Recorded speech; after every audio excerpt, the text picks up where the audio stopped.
And this is Mladen DULANOVIC from Nordeus to talk about what it takes to sustain a live game. Mladen, take it away. Thank you. Can you hear me? Yes? Okay. Hello, everyone. My name is Mladen, and I'm working as a product manager at Nordeus. The product I'm trying to manage is a game called Top 11, and today I will talk about tips for having sustainable live game. I actually will share with you guidelines on how to stay on right track with the product after you're releasing actually the game. Okay, first of all, I would like to say something about the company I'm working for. It's a Serbian company. It's called Nordeus. It's founded back in 2010. And today we have around 110 employees in 4 offices around the world. We have offices in Serbia, in Macedonia, Ireland, and USA. And we are hiring all the time, so we are growing exponentially. And our main product and flagship is a game called Top 11. What is Top 11? Top 11 is a football management game where you can lead your club as a manager through various competition and challenges. The game adopted a free-to-play model, so actually you can play it for free for an unlimited period of time. And it's also a cross-platform game, which means you can have the same experience on the web or on mobile clients. So the game is exactly the same on Android, iOS, and the web client. Top 11 is integrated a very strong social component between the managers and supports Facebook and Odnoklassniki social networks. And we have around, I think, a little bit more than 12 million monthly active users, and every day into the game log in more than 5 million daily active users.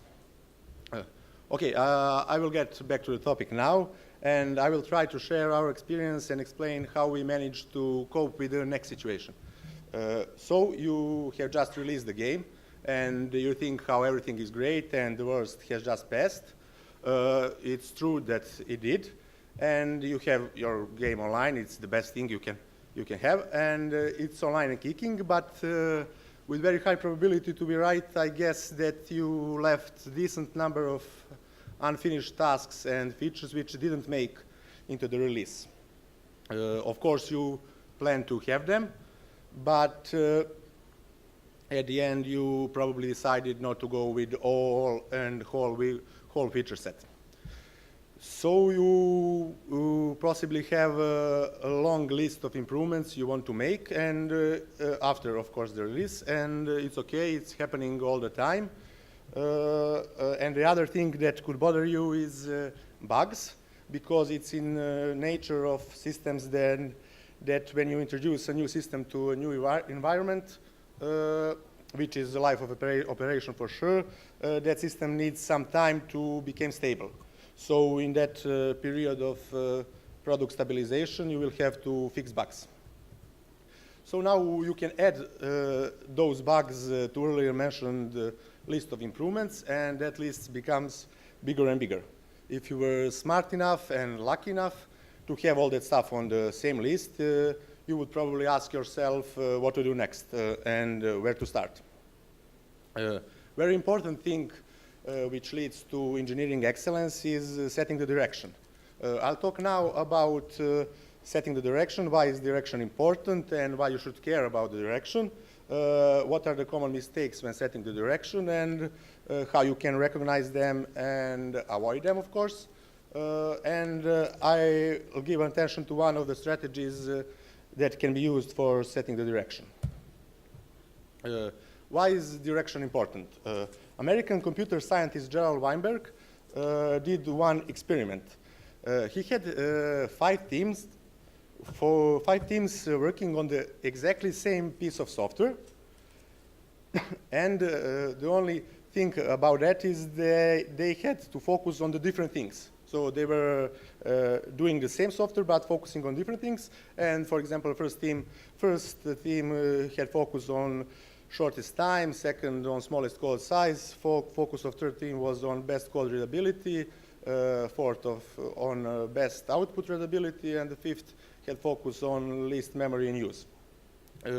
So after the experiment, he was scoring the teams against each objective, which means that team 1 was scored against all these 5 objectives. And what was the result? The result was that 4 or 5 teams scored the best mark in their assigned objective. That led to one very important conclusion, which is that software engineers can and will work to maximize whatever elements we choose to give priority.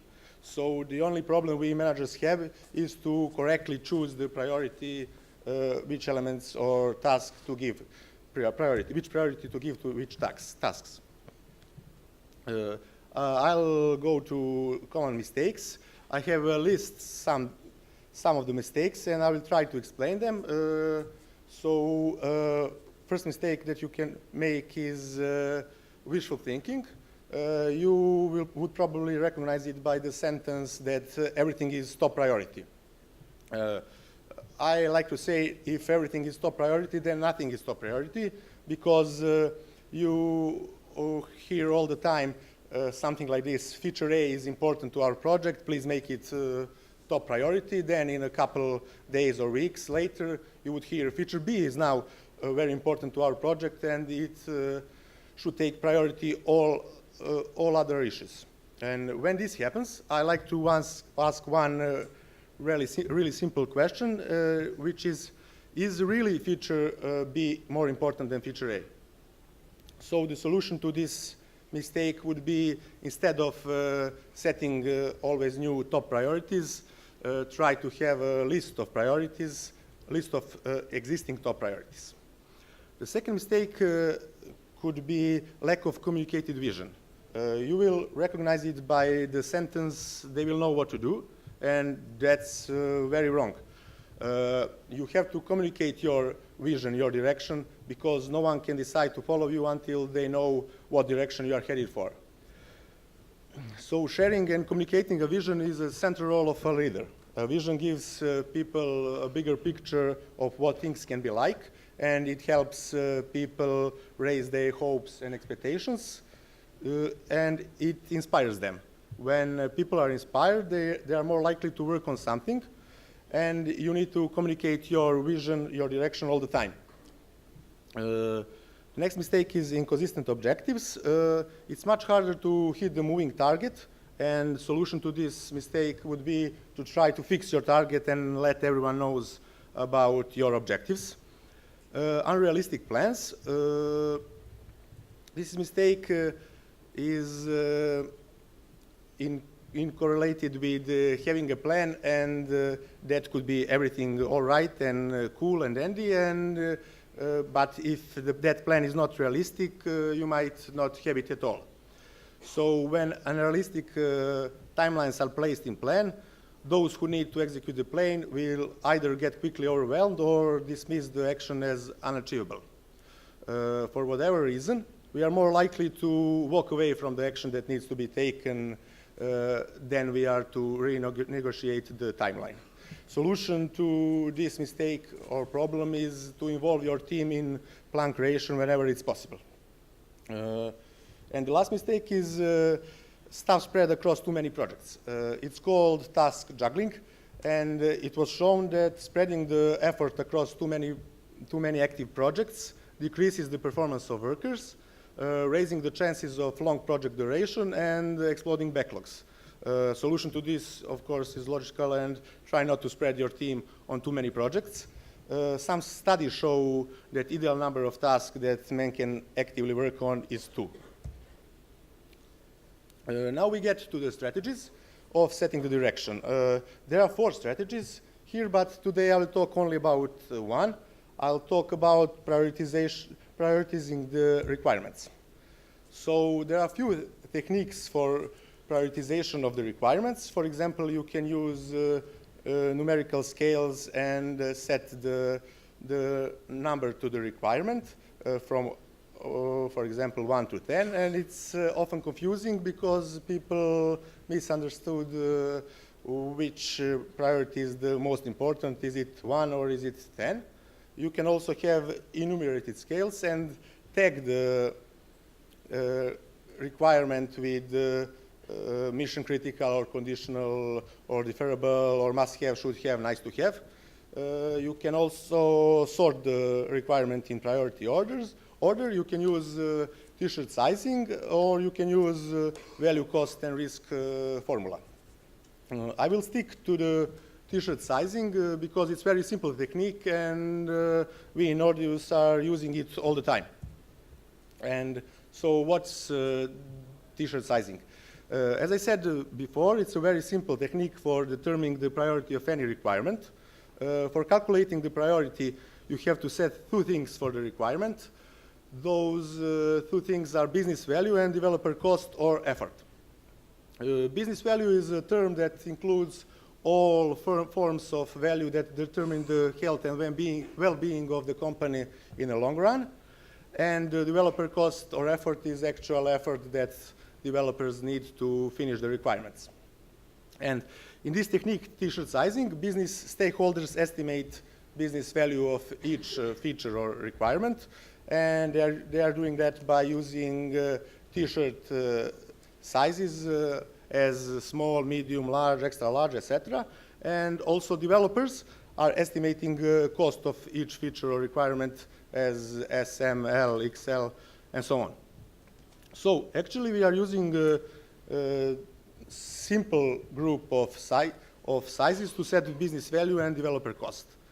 By that, we can very easily compare cost versus value and choose what to give priority. What to give priority to, yes. It's obvious that requirements with, for example, S business value and XL developers cost should be rejected. And what is important here to mention is that the Tshirt sizing is not giving you exactly what you should do in which priority. It gives you a simple and fast technique to determine which requirement should be considered as worth of making and on which ones you shouldn't waste any effort. And from the next table, you can see how to get priority from the development cost and business value. For example, if you have a requirement which has a business value of large, L, and development cost of, for example, S, that means that the priority of that requirement would be 14, just by looking on this table. I have to point out here that this table is only a sample or only an example, and that your values and number of groups can and should be different. Okay, now when we have theoretical knowledge about one way of setting the direction, I'll get back to the situation from the beginning of the presentation. As I said, if you were smart and lucky enough, you will have all requirements on one list. Maybe I missed to say that you should collect all the feedback from all your channels and put it in the same list.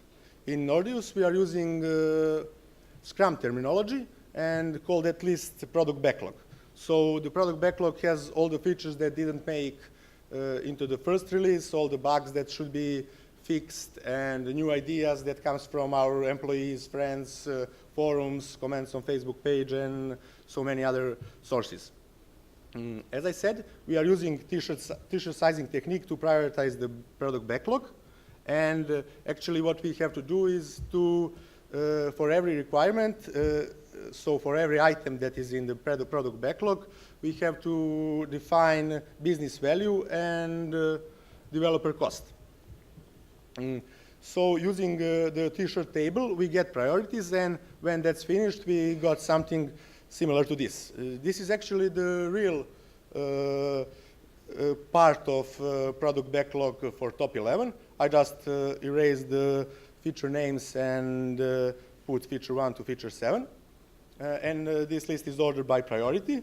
What is important here to mention is that this table is not telling you what you should do first. It just tells you what group of features you should consider more when choosing what to do. So for example, probably we would choose here to do something between feature 1 or feature 2. And what is more important here is that this table tells you what features you shouldn't take in any consideration now. So for example, here, probably feature 5, feature 6, and feature 7 won't be considered at all. Okay, so this all looks great and super easy to implement, but when it comes to implementation, we noticed one problem called the multiple stakeholders problem. It's a situation when 2 or more stakeholders didn't set the same business value for the requirement. And it's quite often a situation. For example, you have a marketing guy that sets a small value for something that finance guy considers as extra large or extra important. And in that situation, all of them have to meet and agree on the same business value. Because requirement has to have only one business value. And if they cannot agree by talking, it's recommended to them to try to convert that business value into real money stuff. And then to try again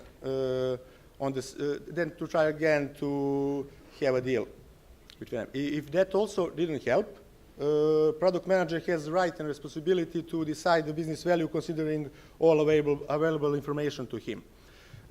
When this problem goes to setting the development cost or effort, it's much easier. You should just add all stakeholders' costs, and then when you have that cumulative number, then you put it back to Tshirt size and get what's exactly is developer cost. So at the end, I would like to recap this presentation in 3 bullets. So first of all is please set and communicate your direction all the time. Let people know where you are heading for. Second one would be recognize and avoid common mistakes. And the third one would be know your priorities and the reason you are doing something.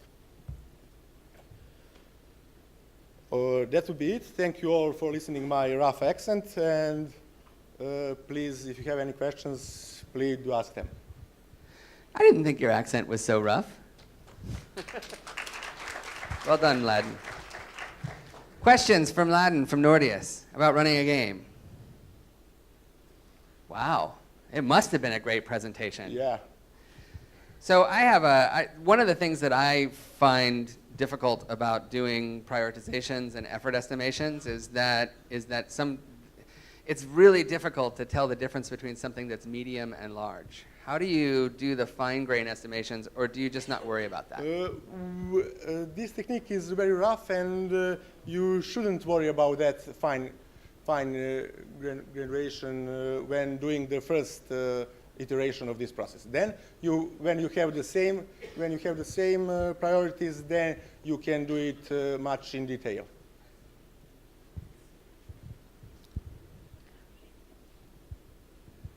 А что вы делаете с блокирующими задачами, которые не дают выполнять другие задачи, но они для бизнеса, допустим, оценены очень низким приоритетом? Sorry, I'm not speaking Russian, so I need help from translator.